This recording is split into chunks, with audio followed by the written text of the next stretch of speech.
Aujourd'hui, on va parler un peu back-end avec un sujet d'optimisation de cache Redis. Bon visionnage. Optimisation du cache Redis avec la gestion de l'expiration. Donc, qu'est-ce que c'est Redis?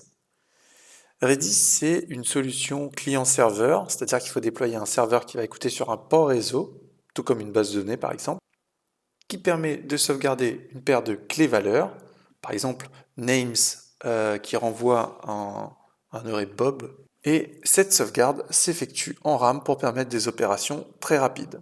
Avec Redis, on a la possibilité d'utiliser un time to leave, donc pour fixer une limite de disponibilité de la clé en question. Voilà, puisque le but de Redis, du coup, c'est de retaper dans les mêmes clés après. Donc moi, si j'appelle name, je devrais retrouver Bob de manière très rapide parce que c'est stocké en RAM. Et du coup, une fois que le TTL arrive à expiration, ça veut dire que la clé ne sera plus disponible dans Redis. Donc moi, si j'appelle names une fois que c'est expiré, Redis va me répondre qu'il n'a plus d'informations. Alors, Redis devrait être utilisé essentiellement pour faire du caching et optimiser les temps de réponse, faire des opérations de tri en mémoire, car Redis dispose d'une fonction de tri, donc ultra rapide puisque c'est en mémoire RAM, et Redis ne devrait pas être utilisé du coup en tant que stockage longue durée, et ne devrait pas non plus être la seule et unique source de données, car en général, on doit pouvoir détruire et reconstruire une base Redis à la volée. Alors les commandes les plus utilisées. Donc on a le get pour récupérer une clé, le set pour du coup enregistrer une clé avec une valeur, setEx qui permet d'enregistrer une clé avec une valeur en précisant la durée de validité et du coup à quel moment cette clé va expirer, del qui permet de supprimer une clé existante dans Redis, hget donc c'est un peu la même chose que get mais du coup cette fois-ci dans un hash. H7, c'est la même chose pour pouvoir enregistrer dans un hash. Et on va voir ça, du coup, depuis un terminal.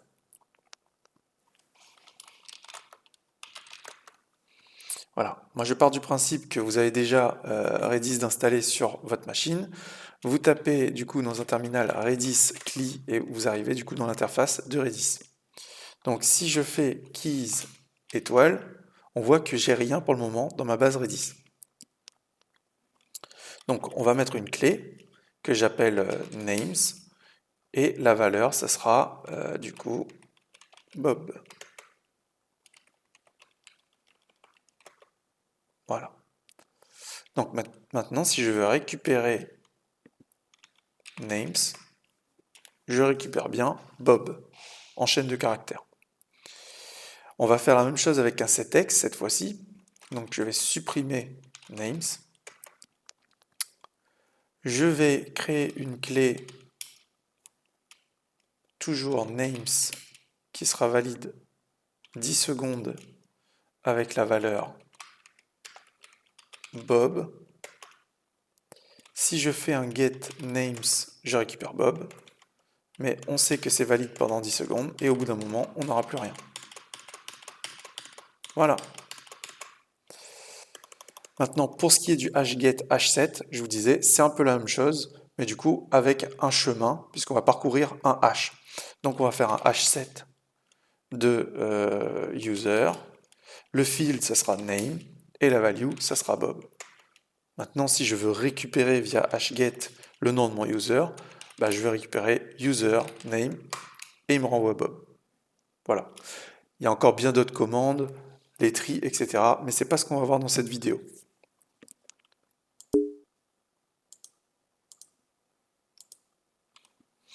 Alors, un des patterns les plus utilisés par les développeurs, c'est le setEx pattern.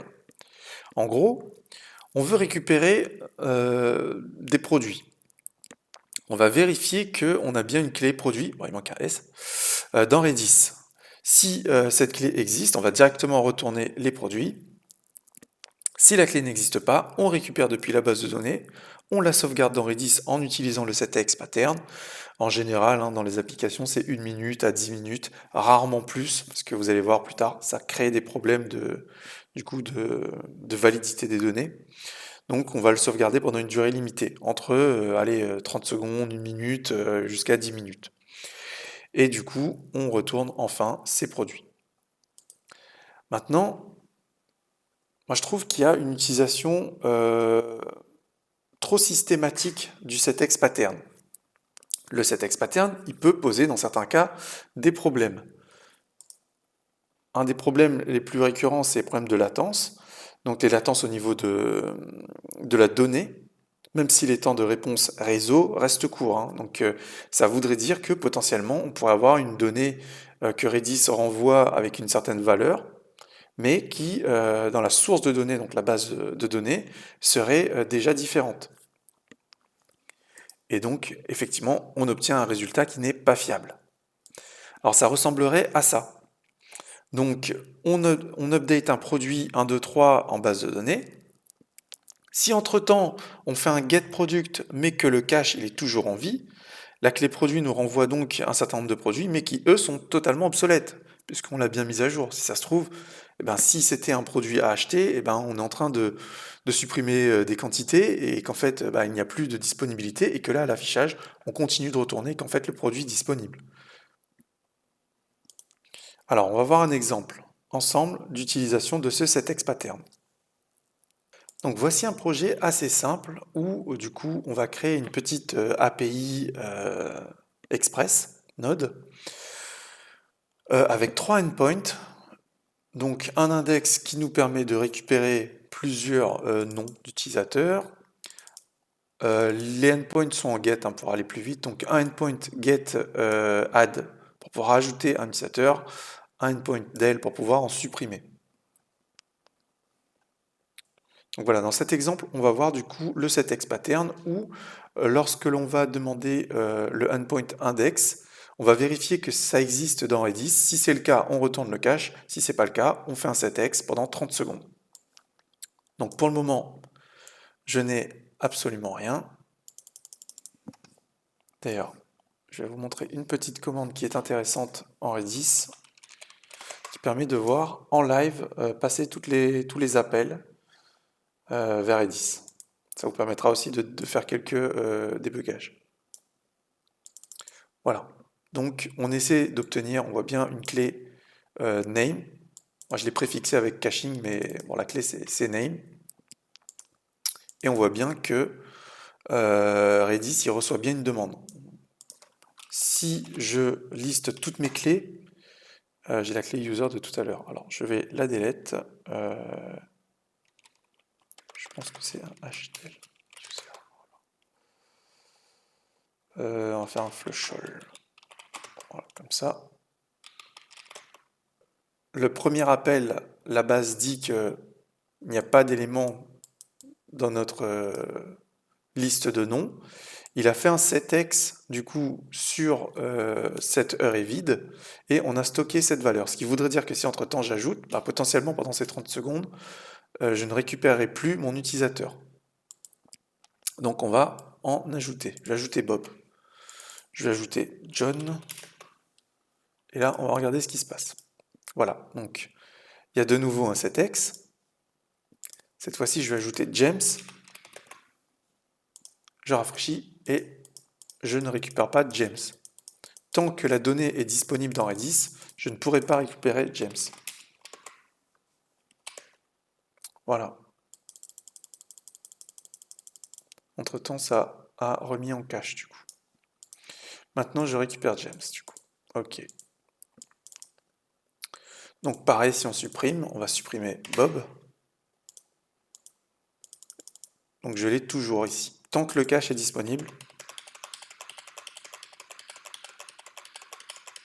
je l'aurai toujours. Voilà. Là, on est arrivé à expiration. Si je rafraîchis, on va de nouveau faire un setEx. Ok. Donc voilà pour la problématique de latence dont je vous parlais. Alors, il y a différentes solutions pour régler ce genre de problème. Je vais vous en présenter une, mais qui nécessite aussi des prérequis. Et on va le voir. Alors, pourquoi tout simplement ne pas faire un set forever? C'est-à-dire, plutôt que de faire un setEx, donc où on va dire qu'à un moment donné, on va faire expirer la clé dans Redis, on va faire, lorsque l'on fait un getProduct et que la donnée n'existe pas, lorsqu'on récupère dans la base, on va le stocker indéfiniment dans Redis. Et du coup, si la donnée existe, ben, à partir du moment où on aura fait un record dans Redis de cette clé, elle existera tout le temps, donc on passera dans cette boucle. Donc on fera directement un getProduct et qui existe et on va retourner les produits depuis le cache. À condition, bien sûr, que pour toutes les opérations d'écriture, que ce soit un nouveau produit, une édition, une suppression, après l'update de la base, on flush le Redis cache. Alors pas forcément totalement, mais du moins la clé en question, avant de retourner le résultat. Ce qui nous permettra du coup de contrôler notre cycle de validité de l'information pour que on puisse toujours avoir un caching qui soit en corrélation avec les données en base. Donc quelque chose de beaucoup plus réaliste, quoi. Alors, il faut faire quand même attention parce que ce pattern, il est incompatible avec un backend du coup qui fait proxy d'API. Parce que si on fait un proxy d'API, ça veut aussi dire que le backend, il va aller consommer une source externe qui potentiellement peut être exposée à des opérations externes.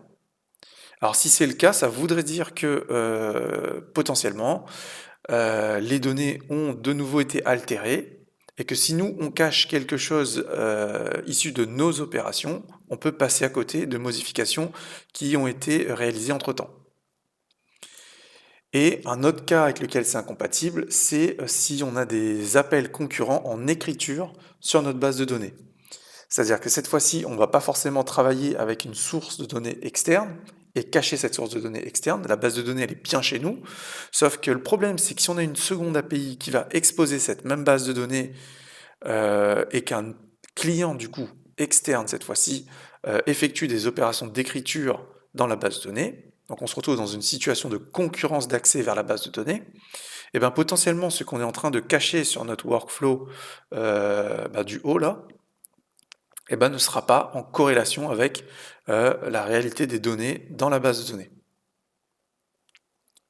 Si on se retrouve du coup dans la bonne situation, c'est-à-dire qu'on est sur une base de données dont on contrôle les accès en écriture, qui est uniquement consommée par notre back-end dans lequel on vient taper avec le front, du coup ça voudrait dire qu'on est dans une situation où on peut mettre en place du cache à durée indéterminée.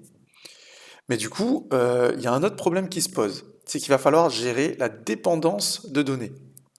Ça voudrait dire que si dans Redis on stocke par exemple une clé user, qui est un objet avec name Bob et qui contient trois animaux, donc on aura un animal Rex qui appartient à Bob, Todd qui appartient à Bob et Zach qui appartient à Bob.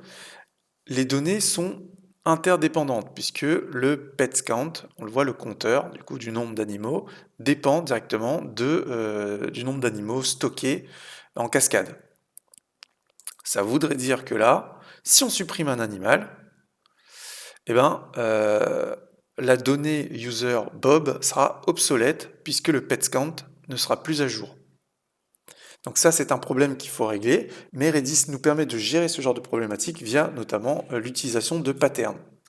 Et on va le voir du coup dans cet exemple. Donc maintenant, on va reprendre notre projet qu'on a retravaillé un tout petit peu afin de pouvoir avoir une base qui sauvegarde des utilisateurs et en même temps des animaux de compagnie. Petite info aussi, Redis, dernièrement, le paquet a été mis à jour. Donc maintenant, la création d'un client Redis ne se fait plus comme avant, ne prend plus autant de paramètres, etc.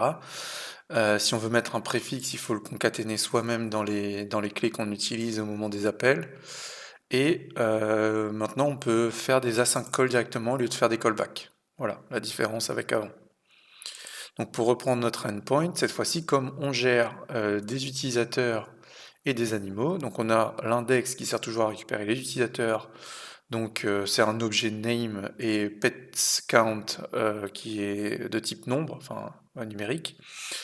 On peut récupérer un utilisateur, donc unique, récupérer les animaux pour un utilisateur donné, ajouter des utilisateurs, supprimer des utilisateurs, ajouter des animaux et supprimer des animaux.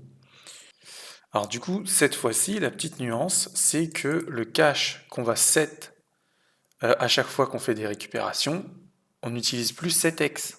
Voilà, parce qu'on part du principe que si la base de données, elle est du coup locale à notre stack et que notre back-end est le seul à pouvoir effectuer des opérations d'écriture vers cette base de données, il n'y a pas de problème, on peut faire du cache indéfini, avec une durée indéfinie, puisque comme on contrôle l'écriture, on pourra contrôler l'invalidation aussi de ce cache. Alors, je vous parlais tout à l'heure de notion de pattern pour tout ce qui est gestion des données en cascade.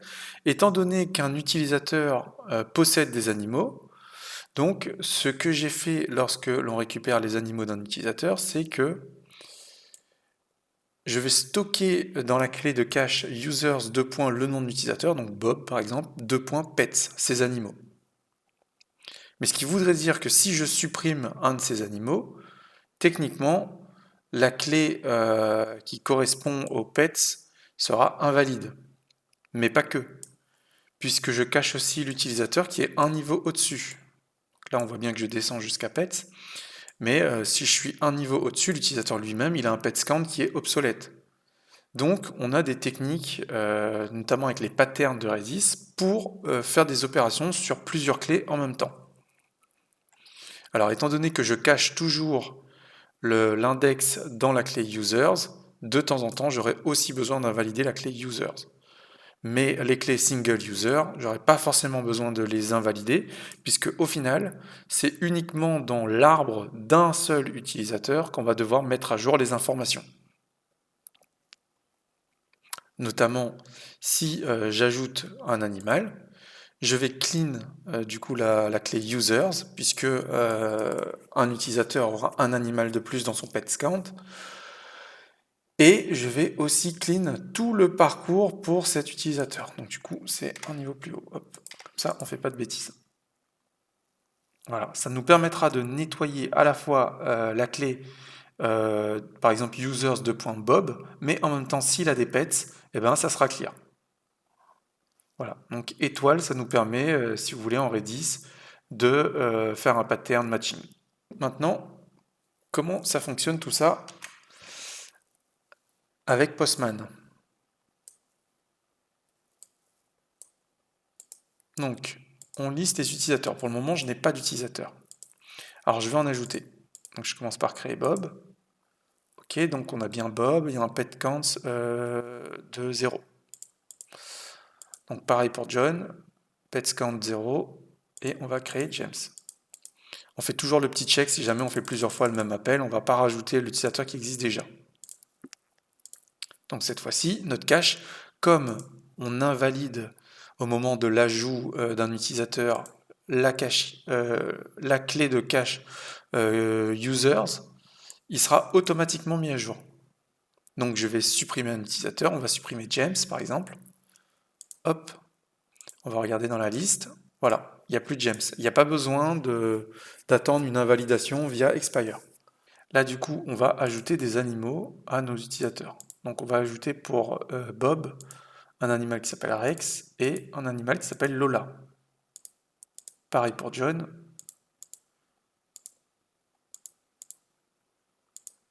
Zoé. Voilà. Donc là, si je liste mes utilisateurs, ils ont tous les deux animaux. Je vais en supprimer un pour John. Je reviens sur l'index et il y a bien un animal de moins. Maintenant, si je veux récupérer les animaux de John, on voit qu'il a un animal qui s'appelle Zoé. Et Bob, il a Rex et Lola. Bon, bah, pour résumer, cette optimisation nous permet du coup de garder du cache à durée illimitée, ce qui nous permet de réduire des temps de réponse de manière significative, mais sur la durée, et ne pas avoir un utilisateur qui, au bout d'un moment, après expiration, lui, doit se retaper toute la latence de récupération. Donc on a créé aussi du pattern matching et des fonctions de pattern matching qui permettent de clean du cache à partir d'un certain pattern et du coup de faire une multi-suppression de clés. Donc c'est comme si on a invalidé plusieurs clés d'un coup pour nous faire gagner du temps. Et ça nous permettra du coup de maintenir un arbre, tout un parcours de données à jour dans Redis. Voilà, c'est tout pour cette vidéo. J'espère que vous avez aimé. N'hésitez pas à liker, à partager, à commenter. Le code source est dans la description. Et pour ma part, je vous dis à la prochaine pour une nouvelle vidéo.